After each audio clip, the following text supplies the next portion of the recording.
ನಮಸ್ಕಾರ ಎಲ್ಲರಿಗೂ ನಮ್ಮ ಶಶಿ ಮನೆ ಊಟ ಚಾನಲ್ಗೆ ಸ್ವಾಗತ. ಬೀಟ್ರೂಟ್ ಪಲ್ಯನ ಮಾಡೋದು ಹೇಗೆ ಅಂತ ನೋಡೋಣ. ಬೀಟ್ರೂಟನ್ನು ಈ ಥರ ಎಲ್ಲಾನು ಪೀಲ್ ಮಾಡ್ಕೋಬೇಕು. ಮೇಲೆ ತೊಟ್ಟೆ ಎಲ್ಲ ಅದನ್ನ ತೆಕ್ಕೊಂಡ್ರೆ ಜಲ್ದಿನೇ ಕುದಿತಾವ ಬೀಟ್ರೂಟು, ಹಾಗಾಗಿ ಎಲ್ಲಾನು ಚೆನ್ನಾಗಿ ತಕ್ಕೋಬೇಕು. ಆಮೇಲೆ ಇವನ್ನ ನೀರಲ್ಲಿ ಹಾಕಿ ತೊಳ್ಕೊಬೇಕು. ತೊಳೆದ್ಬಿಟ್ಟು ಸಣ್ಣದಾಗಿ ಕಟ್ ಮಾಡ್ಕೋಬೇಕು. ಸಣ್ಣ ಸಣ್ಣ ಪೀಸ್ಗಳಾಗಿ ಕಟ್ ಮಾಡ್ಕೋಬೇಕು. ತಿನ್ನೋದ್ರಿಂದ ಬಹಳನೇ ಆರೋಗ್ಯದಲ್ಲಿ ಸುಧಾರಿಸುತ್ತೆ. ಆಮೇಲೆ ಇದಕ್ಕೆ 2-3 ಸ್ಪೂನ್ ಎಣ್ಣೆ ಹಾಕಬೇಕು. ಹಾಕಿ ಅರ್ಧ ಸ್ಪೂನ್ ಸಾಸಿವೆ, ಅರ್ಧ ಸ್ಪೂನ್ ಜೀರಿಗೆ ಹಾಕೀನಿ. ಆಮೇಲೆ ಉಳ್ಳಾಗಡ್ಡಿನ ಸಣ್ಣ ಸಣ್ಣದಾಗಿ ಕಟ್ ಮಾಡ್ಕೊಂಡೀನಿ. 2 ಉಳ್ಳಾಗಡ್ಡಿನ ಹಾಕ್ತಾಯಿದ್ದೀನಿ. ಹಾಕಿ ಅವನ್ನ ಚೆನ್ನಾಗಿ ಕಲಿಸ್ಬೇಕು. ಈ ಥರ ಎಲ್ಲನೂ ಕಲಿಸ್ಬೇಕು. ಆಮೇಲೆ ಇದಕ್ಕೆ ಸ್ವಲ್ಪ ಕರಿಬೇವು ಹಾಕಬೇಕು. ಹಾಕಿ ಅದನ್ನು ಸಹ ಕಲಿಸ್ಬೇಕು. ಉಳ್ಳಾಗಡ್ಡಿ ಸ್ವಲ್ಪ ಕೆಂಪಗಾದ್ಮೇಲೆ ಇದಕ್ಕೆ ಬೀಟ್ರೂಟನ್ನು ಹಾಕಬೇಕು. ಈ ಥರ ಸಣ್ಣ ಸಣ್ಣದಾಗಿ ಕಟ್ ಮಾಡ್ಕೊಂಡೀನಿ.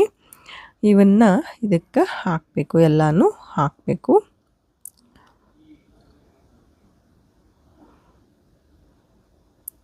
ಹಾಕಿ ಈಗ ಚೆನ್ನಾಗಿ ಕಲಿಸ್ಬೇಕು. ಕುಕ್ಕರಲ್ಲಿ ಮಾಡೋದ್ರಿಂದ ತುಂಬ ಬೇಗನೆ ಕುದೀತವ. ಆಮೇಲೆ ಇದಕ್ಕೆ 1 ಸ್ಪೂನ್ ಉಪ್ಪು ಹಾಕಬೇಕು, ಅರ್ಧ ಸ್ಪೂನ್ ಅರಿಶಿಣ, 1 ಸ್ಪೂನ್ ಖಾರ ಪುಡಿ ಹಾಕೀನಿ. ಇದಕ್ಕೆ ಸಕ್ಕರೆನ ಹಾಕಲ್ಲ, ಯಾಕಂದರೆ ಇದು ಸಿಹಿಯಾಗಿರುತ್ತಲ್ಲ, ಹಾಗಾಗಿ ಸಕ್ಕರೆ ಹಾಕಿದರೆ ತುಂಬ ಸಿಹಿ ಆಗುತ್ತೆ. ಆಮೇಲೆ ಇದಕ್ಕೆ 1 ಗ್ಲಾಸ್ ನೀರು ಹಾಕಬೇಕು, ಯಾಕಂದರೆ ಅವು ಬೇಗ ಕುದಿಯೋದಿಲ್ಲ ಬೀಟ್ರೂಟು, ಹಾಗಾಗಿ ಸ್ವಲ್ಪ ನೀರು ಹಾಕಿದರೆ ಅವು ಒತ್ತುತ್ತವ. ಹಾಗಾಗಿ ಇದಕ್ಕೆ 1 ಗ್ಲಾಸ್ ನೀರು ಹಾಕಬೇಕು.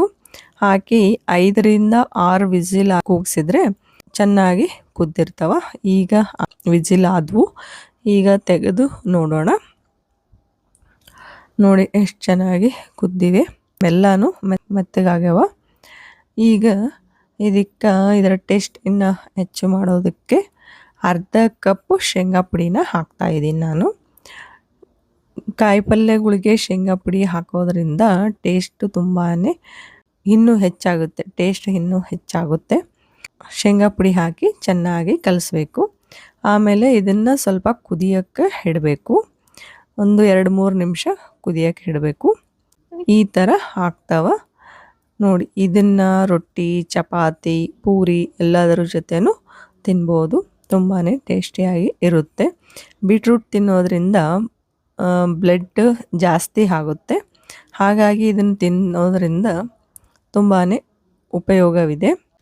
ಈ ವಿಡಿಯೋ ನಿಮಗೆ ಇಷ್ಟವಾಯಿತು ಅಂತ ಅಂದ್ಕೊತೀನಿ. ಈ ವಿಡಿಯೋಗೆ ಲೈಕ್ ಮಾಡಿ, ಶೇರ್ ಮಾಡಿ, ಸಬ್ಸ್ಕ್ರೈಬ್ ಮಾಡೋದನ್ನು ಮರಿಬೇಡಿ. ಧನ್ಯವಾದಗಳು.